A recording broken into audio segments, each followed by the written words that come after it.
remember your first job for a moment.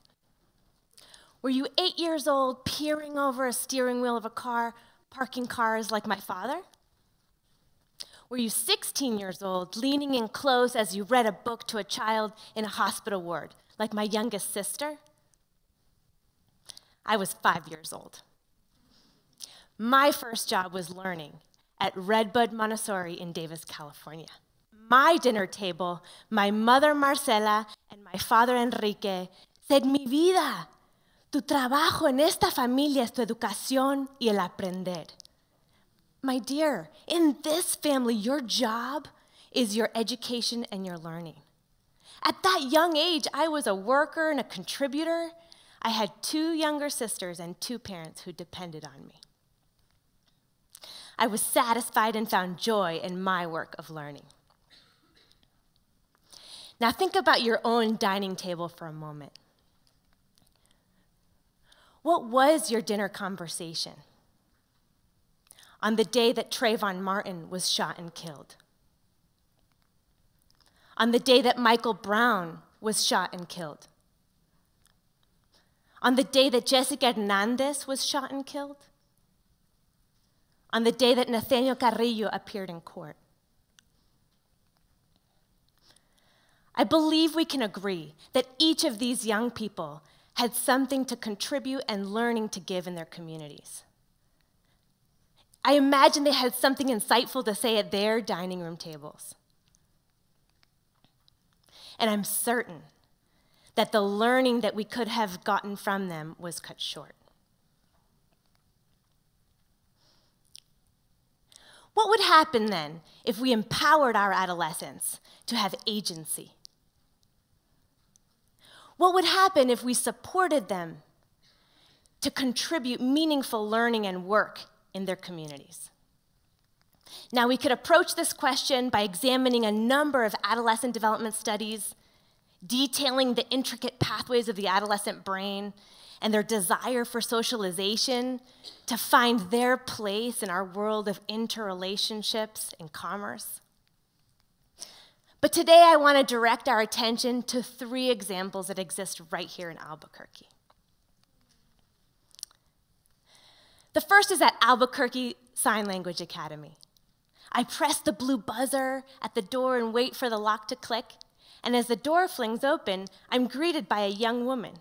She's my former student. Marisol is working at Albuquerque Sign Language Academy, learning a 3rd language so that she can communicate with parents and families and help them enjoy and succeed in their learning. She leads me into the classroom, and adults are carefully focused and positioned, supporting students in diverse ways. Each student is signing or reading or manipulating a task that is at hand. At South Valley Academy, I cross a grassy courtyard and I hear bop, bop, bop, bop, bop. There's a Spanish teacher clapping a beat for the students as they come into class. I continue on my way across the courtyard and I'm heading to a high school science classroom. It's my favorite subject. As I go in, I immediately see groupings and patterns of students working, and I'm drawn to 4 boys sitting at a high-top table, peering at a graduated cylinder. The first boy is dropping a penny into the liquid in the graduated cylinder and reading off a number representing the volume. 22.3.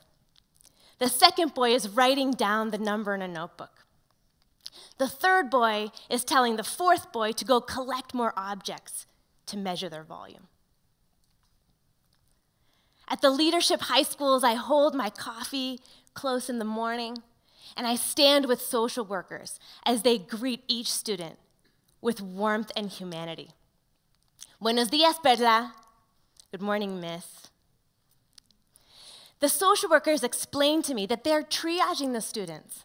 They're taking a pulse of the school that day and getting a head start to understand the needs that the students will have and how to support their learning that day.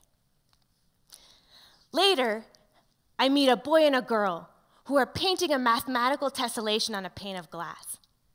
They're explaining to their teacher and a professional architect how the light will pass through the glass, projecting an image on the replica wall of an Islamic palace in Alhambra, Spain. Each of these examples remind us that school is a place and should be a place where students work and learn, and where adolescents practice their agency.